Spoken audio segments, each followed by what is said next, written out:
Commander Nile. I think I uploaded him 3 times in the past month. Oh wow. Because I Yeah, just yeah, you did. yeah, Level because 55 and then the others. yeah, I did the last one was the most recent one was the no roll, which I thought I was never going to be able to do. But then as I kept fighting him, I was like, wait a minute, Yeah. I feel comfortable enough to do a no roll with this guy, and it worked out so beautifully. I with those challenge runs, even if I know I'm making a mistake, I just keep going with it because the fight's just flowing Yeah. so well. I'm like, man, I don't want to have to restart because I don't want to interrupt this beautiful piece of art. But Right. yeah, Yeah, man. There's times where I've been like almost hypnotized by a fight, right? Or like oh I'm yeah, doing it and I get so engaged in it. Like one of the biggest examples was the Nameless King. When I was doing him as a level one, like the way the dragon's wings like just went out and had all this like color and were just vibrant and the clouds parting and everything and just like the lightning. It was just so magnificent, right? And you're just like fighting that with like the HUD turned off and the lock on off and just like doing it cinematically. It was just so freaking cool, you know? mm-hmm. It just like felt like a fight against a dragon, you know? And then even once you defeat the dragon and you're fighting the Nameless King himself, It's a shame that hardly anyone wants to beautiful. talk about these small details in the combat designs. And even I've even had scenarios where I would talk to someone that has done these challenges, but they don't ever want to talk about it for some reason. So it's also hard finding someone that actually does the challenges that want to talk about it. And then like when I come across someone like you that does actually want to discuss, I'm just wondering, what do you think is the reason why some people, most people don't want to talk about these details? Well, there's a dark side to challenge running. Mm, That's why. Um, so challenge running existed before Dark Souls 3. There were people like me and some others that like did it and it was fun. But it wasn't like it is now where everybody's jumped on the bandwagon, you know. It's been popularized by bigger YouTubers and everything. So mm. everyone knows about it now. It's not a secret. And in Dark Souls 3, where it kind of blew up and that's where everything took off and you had people doing level 1 New Game 7 and started no roll with Tolomeo and everything. Um, it created a community that was really good at first, right? Everybody was the thing that's fun, right, about Dark Souls is overcoming a challenge that you don't know if it's possible for you, right? And then finding out that it is, Mm-hmm. right? With level 1 challenges, at first, you don't necessarily know that it's possible, right? You assume it is because the mechanics work, Yeah. right? And they're consistent. So you go in there and you're overcoming this challenge that nobody has done, right? Or maybe few have, right? Or maybe you haven't. And that's why it's something that you want to do. And when a new game comes out like Elden Ring, you know, it's something you can do that's exciting and fun. And when Dark Souls 3 came out, people were building off of that and they were like, all right, we've done new game or we've done, new game level 1. Let's see if we can do new game 7. Is that possible, right? So people are running out there doing level 1 new game 7. It's awesome, right? And then you got Tolo and he's on stream and he's like, screw it, let's see, let's see if I can kill all the bosses no roll. Why not, right? And he does one at a time, starts finding out that this is possible, that this game is designed in a way where positioning is one of the priorities. And people kept building off of that, and eventually it climaxed. And at a certain point, people had pretty much mastered the bosses, right? And it was pretty much fighting over scraps, right? Like, oh, I can fight this boss now with no rings, plus zero weapon, and I can fight it for 3 hours, and my fight's better because of that, right? Where it really doesn't matter, Yeah. right? It doesn't. It just got to the point where it was like petty and whatever, but it's still fun. It was still good. It was a way to get longevity out of a game that you enjoyed. So I completely endorse that, right? Mm-hmm. However, then we come to the problem, right? Where people are wanting clout, newer players to the game that don't actually have a passion for it, that don't play it for the same reasons. They come in there and they get that because Dark Souls gives you this feeling of accomplishment, right? Like I did that. That's really good, and you feel good about yourself and you keep doing it and it keeps building and you get better and better and better and it keeps building that feeling and a lot of people it builds their egos, right? Mm-hmm. And you get to this point where it's like, I think I'm even better than everybody else, right? So you start doing these other challenges and I've seen it with a lot of people. And they get this ego built up and they start doing these challenges and everything. And maybe they suck at it, right? Because a lot of people aren't able to do what the big challenge runners do, right? It's not something everybody can do without extreme dedication, right? Mm-hmm. And they find this out, and that's where we come to this, right? Cheat engine, and cheat engine has been abused and used a lot. It drove all the big challenge runners at the time away to where they don't even get involved anymore because their intense hard work is being replaced with people that just go in there, automatically upload the gear that they want. They get everything that they want, all the bonfires unlocked. They jump straight to New Game 7. They turn on God mode and they sit there and fight a boss for 3 hours until they have it completely mastered because they know everything, and then they kill it. And then they go, oh yeah, man, my kill is better because I was able to find this out in the comfort of God mode. Like there's no value in that from the perspective of people that genuinely challenge run, right? Mm-hmm. But that scene took over and it took over the Discord that was housing all the challenge runners, right? And it became accepted because people are like, well, if we didn't allow cheat engine, then you wouldn't have people like me doing challenge running, so you should be grateful for it. Well, no, because it completely destroys all the hard work of the people that were doing it legitimately. And imagine somebody that's doing it like newly in a Elden Ring, for example. You get a new game and you're going trying to do these things that are potentially impossible, and somebody goes and just steals that from you, right? That ability, and they go and cheat engine New Game 7 and then knock it out, right? And it's like, oh, yeah, okay, cool. Mm-hmm. So they're now the world's first at doing something that they stole. And that is what happened with Elden Ring. It happened massively.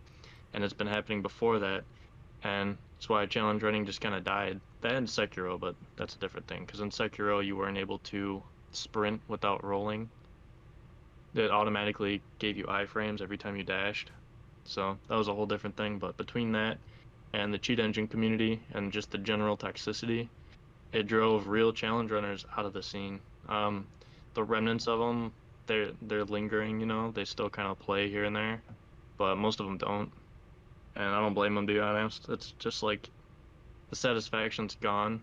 The new like Elden Ring isn't it's not balanced. It's not as quality from start to finish. The moment to moment experience is dull compared to Dark Souls. It's just not fun. Mm-hmm. And the only reason that people play it like they do in the challenge run community is because they can cheat themselves there, right? If they want to go to New Game 7, they're there, right? They want to go to a boss, they're there. They don't have to do any of the experience that's dull and miserable, right? Mm-hmm. And I don't think that justifies the game. So they go fight Melania, and now you don't even just have to go into God mode. You can turn on hitboxes. You can see the yellow hitboxes that an enemy has and that you have with all of your attacks. So you know exactly where it's safe. You know exactly where it's not safe. And it takes away all the guessing work. You can find the meta movements within a couple hours for something like Melania, right? Mm-hmm. And that's what happened with Melania. Is Mr. Borked. He is the one that uploaded this video that has over 1 million views, right? And it's him. Well, so there's another private video from their Discord, and it has him going and fighting the boss with the hitboxes on. And that's how he found the Melania dodge, where you just roll through it, right? Mm-hmm. That's how it was discovered. Before that, there wasn't a way to roll through it, right? I had theorized maybe you could get close to her and roll past it at that closest distance, but after like countless times of doing it and just having it not work, right?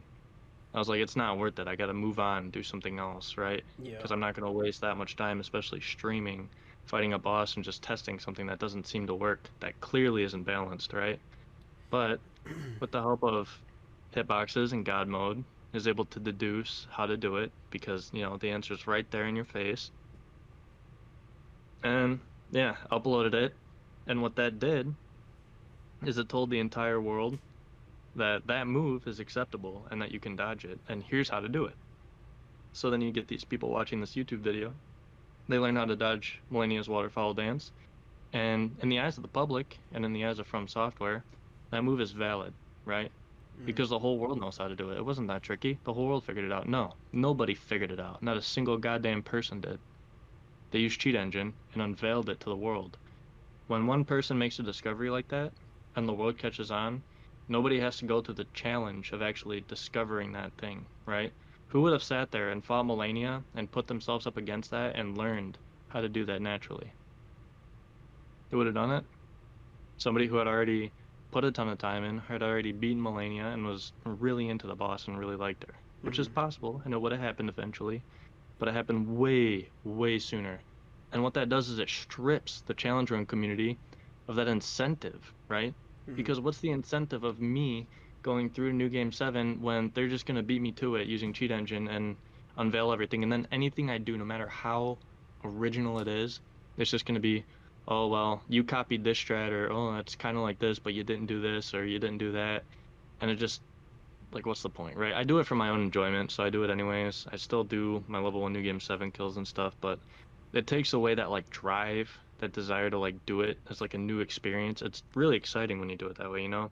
Mm-hmm. But it's pretty much gone, and it's kind of killed it for a lot of challenge runners because it's like what they're up against isn't challenge runners, it's cloud chasing cowards who are just going to steal it through illegitimate means. And unfortunately, this has been happening for a long time with arcade machines. I don't know if you've seen the movie King of Oh yeah. Kongs with Billy Mitchell. He's that man's still under fire, and he's suing people any chance he gets. Yeah. Whenever they say that he cheated, and there's plenty of evidence that he did. Board switching, photos, and everything. And in the movie King of Kongs, you feel so bad for the guy that's trying to compete against Billy Mitchell because he's spending countless hours, going through midnight runs of playing Donkey Kong and trying to get this high score. When you got this guy over here that'll just simply switch boards or use an emulator to get the highest score and then claim it as real because people just trust him. They believe he's a nice guy when he's just truly just absolutely evil in terms of Yep. just cheating and man, that's just I don't the thing is, cheaters in the end, there's really, unfortunately, I don't really think there's anything you could do, and I just don't want to be that No, there's guy. not.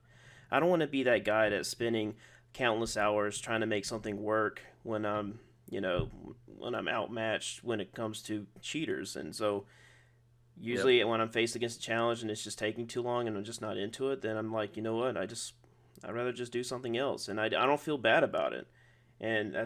that's really the key. You just don't let it don't feel bad about it. It's just a video game.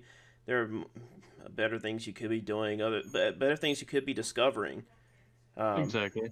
like with other games, I've been exploring other games like Resident Evil 4, the upgrade, and Hogwarts Legacy. Okay. When it came out, Yeah. I was exploring around with things that I knew people weren't exactly looking at because it was a game that's a little bit more simpler in design, Mhm. and I don't know how many people have been trying to do the things that I've been doing, but it's just fun, just tackling something that people are not trying to cheat for. You know what I mean? Yeah. Exactly. So it was a very like personal thing for me because it's something I've been doing long before the challenge run community was established, right? So it Mm-hmm. was a very personal thing to me. It's still something that I do pretty unique as far as my approach. It comes from a different place. It's not just about a lot of people will go in there with some ugly character, naked, just going in there and making a goofball out of every boss, trying to like make a meme out of it, right? Mm-hmm. And it's like me, I make my character, I dress them so that they look like a character, right? And I engage in a fight with the boss. It's not just about killing them as efficiently as possible because I can deduce that. That's not the most difficult part. It's choreographing it and making it to where you're interacting with the fight in an interesting way, right? Mm-hmm. Revealing all the moves the boss has, showing all the different positionings and how they work, and not just doing the same loop over and over, and showing that this move can be approached from here and you can do this, or you can be over here and handle it this way, where it's not, the move doesn't have to be handled the same way every single time, and there's different branches and outcomes from each different way you do it, right? Mm-hmm.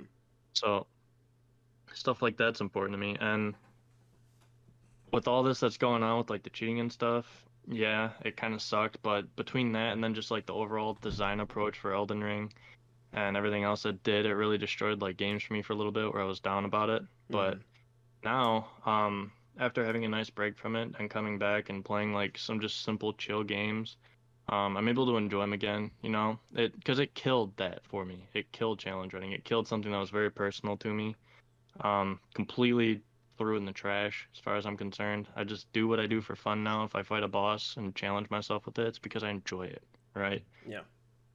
And it's good. I'm at a good place now as far as that goes, but Yeah. it is a bummer to look back and just see that gone, doesn't Oh yeah. exist anymore.